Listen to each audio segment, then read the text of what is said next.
Sup y'all, bring you guys another video. So who do you guys think would win? Jermall Charlo or David Benavidez, the red flag, El Bandera Roja? Who do you guys think would win in a fight if these two were to step in the ring? Let's say the later part of this year. Let's say that. If you guys don't know, there's a lot of talk lately about these two. But before I get more into that, I just want to say thank you. Thank you so much for watching. Please subscribe for more boxing and please hit that like button. It helps out the video, helps out the channel. I'd really appreciate it. So, I made a video about it, and just to recap, basically, Jermall Charlo stated that David needs to get vaccinated before fighting him, and he talked about him being young and all that, and that he doesn't really want to fight guys younger than 25. Basically, he is ducking David Benavidez, him by saying that he needs to be vaccinated. You can't force somebody to get vaccinated. I mean, come on. All you need to do is just test negative for the coronavirus, and then you're good to go. I mean, there's nothing to be scared of, Charlo. Come on, dude. Anyway, if they were to fight, obviously it has to be at 168. At least in my opinion, Jermall Charlo is the WBC middleweight champion.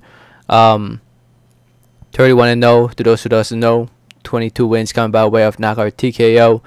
Obviously one of the Charlo brothers. He has stated that he would be willing to move up to 168 to fight Canelo. I'm not sure if he would say the same thing for David Benavidez. I don't think so, obviously, because of his statements. But if they were to fight in the future, it would have to be at 168. I don't think David Benavidez can't make 160, or maybe even a catch weight. Maybe. But yeah, to those who doesn't know who David Benavidez is, oh, you're missing out. Very entertaining fighter, 23-0, 20 wins coming by way of knockout TKO. Already a two-time champion, won his belts twice, and again got stripped off again. First time he got stripped off for testing positive for cocaine, and second time for failing to make weight. And if you guys don't know, he actually has a fight scheduled. They have yet to officially announce it, but I'm sure they're gonna announce it sometime in the near future on the 13th of March against Ronald Ellis. So keep that in mind. Yeah, I'm sure he's the favorite to win that fight. But still, if they were to fight in the middle of this year, Charlo and David Benavidez, in my opinion, obviously Benavidez would win. I mean, just the mentality of Charlo right now, him saying what he said, pretty much ducking Benavidez, just tells me that he's not confident enough to beat somebody like Benavidez. Obviously, he wants to fight somebody like Canelo because that would mean him winning millions and millions of dollars, not necessarily winning the fight, but getting a lot of dollars. It wouldn't be the same thing with Benavidez. I'm pretty sure the money isn't there compared to a Canelo fight, and the risk is a lot higher. And Benavidez, in my opinion, would be too strong, too fast, too quick for Charlo. But with that being said, Charlo can fight. He's a dog. I just don't like. The mentality of him already just tells me that he is already defeated in this fight. Just him saying stuff about, oh, I'm not fighting him, he has to get vaccinated, oh, everybody has to get vaccinated before fighting me. I mean, come on, dude. It makes for a great fight, though. It really does. I think it makes for, stylistically speaking, it can be a competitive fight. I think Charlo has the talent and has what it takes to make this a very competitive one. I don't think Benavidez has ever fought anybody like Charlo, and same goes for Charlo. I don't think he's ever fought anybody like Benavidez. That's what makes this fight a great fight, and it just sucks that it ain't happening. I just don't like how PBC don't put their top fighters, like their top-notch fighters, like their A-side fighters against each other. They always put their A-side versus B-side type of fights, but they don't really put their A-side. They rarely do. Rarely. Not always, but they rarely. Only, I guess, when there's a lot more money at stake. But I'm pretty sure this fight, a lot of people would tune in and pay for this fight. I'm pretty sure.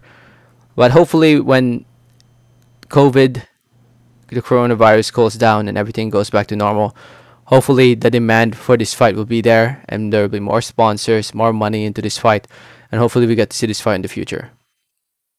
Hopefully, that's the hope.